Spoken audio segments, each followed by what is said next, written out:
நம்ம வந்து தென்காசிக்காரங்கள தொடர்ந்து ஆன்மீகம் சம்மந்தமான நிகழ்வு வந்து பார்த்துட்டு வரோம். அது உங்களுக்கே தெரியும். பொதுவா வந்து ஆன்மீகம் அப்படின்னா, இப்போ வேப்பங்காயா கசக்குதுல்ல, அந்த மாரி சொல்லக்கூடிய காலகட்டத்தில தான் வாழ்ந்துகிட்டு இருக்கோம் நம்ம.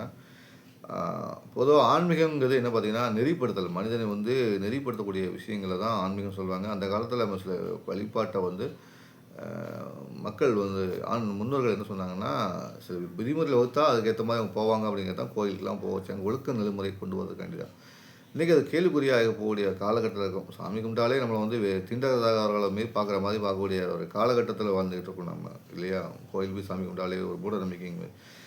பொதுவா நான் ஒரு சொல்லக்கூடிய விஷயம் இதான். எந்த மதமா இருந்தாலும் அந்த மதத்த வந்து யாரும் இழிவுபடுத்தக்கூடாதுன்னு நான் சொல்லுவேன். ஏன்னா எல்லாருக்குமே அவங்களுக்கு உணர்வு சம்மந்தப்பட்ட விஷயம் இதுதான். அதனால எந்த மதத்தையுமே யாரும் இழிவுபடுத்தாதீங்க. அவங்க தெய்வத்த அவங்க கும்பிடுங்க. எல்லா தெய்வமும் சொல்லக்கூடிய விஷயம் எப்படி நதிகள்லாம் சேர்ந்து கடல்ல கலக்குதோ, அந்த மாரி எல்லா தெய்வங்களும் சொல்லக்கூடிய ஒரே விஷயம் அன்பு. அன்பு தான், அரவணைப்பு தான். எல்லாத்தையும் அன்பு, நட்பு பாராட்டுறது தான். யாருக்கும் எந்த உயிருக்கும் தீங்கு செய்யக்கூடாதுங்கிறது தான் எல்லா மதமும் சொல்லுது. பல தலைவர்களும் பலரும் சொல்லிட்டாங்க. நாமும் சொல்லுவோம். அது தப்பு கிடையாது. ஏன்னா வந்து அப்படி இருந்தா மட்டும் தான் வாழ்க்கை வந்து ஓட்டம் வந்து நல்லாயிருக்கும். சிறப்பா இருக்கும். ஏன்னா நம்ம வந்து அக்கம் பக்கத்து எல்லார்ட்டயும் பழகுறோம், வைக்கிறோம்.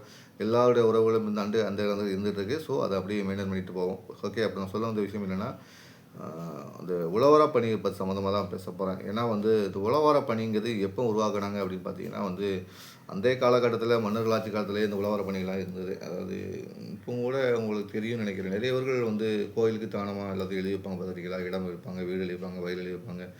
சொத்து சுகம்லாம் எழுதிட்டு போவாங்க. எதுக்குன்னா, அந்த அந்த கோயில்ல நிர்வகிக்கப்பட்ட அந்த பொருள் மூலம் மக்களுக்கு சென்றடையட்டும் அப்படிங்கிற ஒரு நல்ல விஷயம். ஏன்னா கோயில் பொருள்ல யாரும் கை வைக்க மாட்டாங்க அப்படிங்கிற ஒரு எண்ணம் மக்களுக்கு அசையாது இருந்தனால, இந்த கோயில் சொத்து மேல யாரும் கை வைக்க மாட்டாங்க எண்ணம் அசையாது இருந்தனால வந்து கோயிலுக்கு எழுதிட்டு போனாங்க.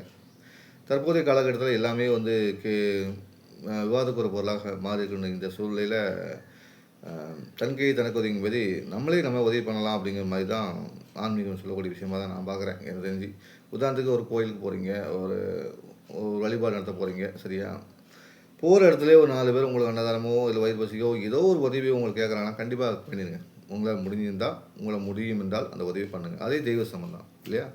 கோயிலுக்கு போறதுக்கு முன்னாடியே வந்து கடவுள் அதுக்கான ஆள உங்கள அனுப்பி வச்சிருக்காரு. அந்த ஆளுக்கு நீங்க உதவுங்கிறது தான் அதோடைய முக்கிய பண்பு. அதனால அந்த டயத்துல உதவி பெறுங்க. கடவுள் ஆசீர்வாதம் அங்க போகல. கோயிலுக்கு போய் தான் பெறணும் அவசியம் கிடையாது. போற வழியிலேயே உங்களுக்கு கடவுள் அந்த இத குடுத்துருவார். ஓகே. ஸோ கோயில்ல போய் செலவழிக்கணும் அவசியம் கிடையாது. ஸோ எனக்கு தெரிஞ்சு பெரிய பெரிய சொத்துக்கள்லாம் நீங்க கோயிலுக்கு எழுதி வைக்கணுங்கிற அவசியம் கிடையாது. ஏழை மாணவர்களுக்கு, கஷ்டப்பட்டவங்களுக்கு நீங்களே பார்த்து தேர்வு பண்ணி, அவங்களுக்கு நேரடியா உங்கள் மூலம் நீங்களே உதவி பண்ணீங்கன்னா, அது நல்லாயிருக்கும். தெய்வத்தின் அருள் நேரா கிடைச்சுக்கும். அவங்களுடைய சந்தோஷத்தில நீங்க மகிழ்ச்சிய பார்க்க முடியும்.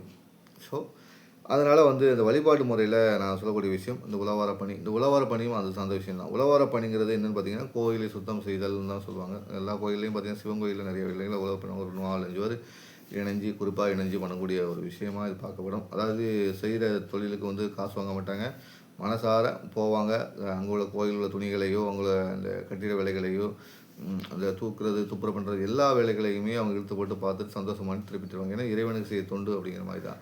அது ஒரு நல்ல விஷயமா தான் பார்க்கப்படுது. நாங்களே பொதுவா வந்து அந்த காலத்தில இது வந்து வழக்கமா பண்ணாங்க. ஆனா தற்போதைய காலகட்டத்தில அது ஒரு பெரிய விஷயமா யாரும் பார்க்குறதில்லன்னு சொல்றேன்.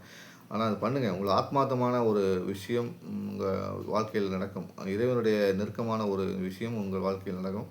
ஸோ, அதுக்காண்டி நம்ம பண்ணக்கூடிய விஷயங்கள்ல இந்த ஆன்மீகம் முக்கியம். அந்த உழவர பணிய வந்து நீங்க மேற்கொண்டீங்கன்னா, ஒரு கோயில் பக்கத்துல எந்த கோயிலா இருந்தாலும் இருக்கட்டும். ஒரு விளக்கேத்துக்கு எண்ணெய் வாங்கி குடுங்க. நீங்க போய் வந்து கோயில சுத்தம் செய்யுங்க. நல்ல விஷயம். அ இந்து கோயில் மட்டும் இல்ல. எல்லா கோயில்லயுமே நம்ம எல்லா பணிகளுமே பண்ணலாம். எந்த மதத்திலுமே எதுக்கும் பண்ணக்கூடாதுன்னு கிடையாது. உங்களுக்கு ஆத்மார்த்தமா திருப்தி இருந்தா இன்னும் எல்லா கோயில்லயுமே பண்ணலாம். சிவன் கோயில்ல மட்டும் கிடையாது.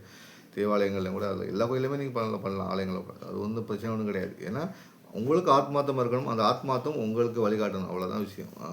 ஏன்னா மற்ற 3வது மனிதர்கள் சொல்வது என்னைக்குமே காதுல போட்டுக்காதீங்க. இங்க என்ன சொல்லுதோ அத செய்யுங்க. வாழ்க்கை செம்மையா இருக்கும். ஸோ இந்த உழவார பணிய வந்து செய்றது சிவனுக்கு செய்யக்கூடிய மகேசன் தோன்றல் அற்புதமான பணியாகும். பசின்னு வந்தவர்களுக்கு கண்டிப்பா உங்களால முடிஞ்ச உதவி பண்ணுங்க. கண்டிப்பா உங்க தலைமுறை வந்து இது வாழும். ஸோ கோயிலுக்கு போனீங்கன்னா, இந்த உழவார பணிகள மேற்கொள்ளுங்க. தொடர்ந்து நம்ம ஆன்மீகம் பேசுவோம். நான் உங்கள் தென்காசி.